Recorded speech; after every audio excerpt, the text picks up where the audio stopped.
This case is already off to a tense start.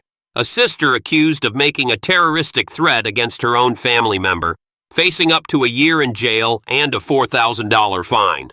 But here's the real twist. Were these just empty words or a crime worthy of jail time?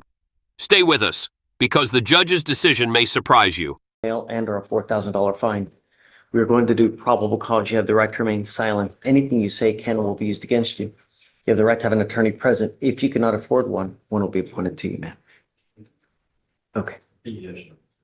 Judge, on March 20th, 2024 in Harris County, Texas, officers responded to a terroristic threat call.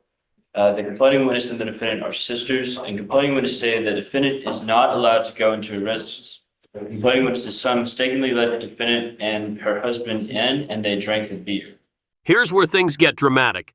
The defendant allegedly told her own sister, "I'll slap you in front of your family and even at your job." Now, legally, the issue is this. Do these words rise to the level of a terroristic threat, or are they simply heated family drama? What do you think? The complaining witness texted the defendant about her being in the residence, and the defendant responded with threatening messages that said the defendant will slap CW and show up at, slap the complaining witness and show up at the complaining witness's job. The complaining witness stated she feared for her safety. What the hell does that mean? It's got to be serious bodily injury, man. Or Yes, Judge. are we putting everybody in jail now for whatever?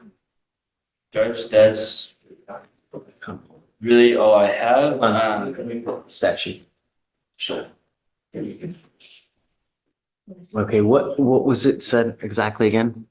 Judge, the message that the defendant sent to complaining witness states exactly, "Bitch, don't talk out your ass because I will go to your house and..." This is a powerful moment.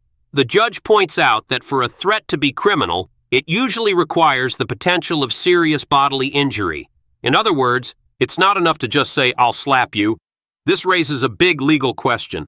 Should words alone ever land someone behind bars? Slap you in front of your family. I'll even come to your job. That's not imminent serious bodily injury. Come on.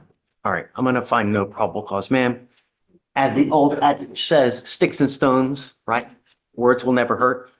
They actually can. You have to be careful what you say, who you say it to, because it could end you, you could end up in hot water. I'm going to find no probable cause in this case.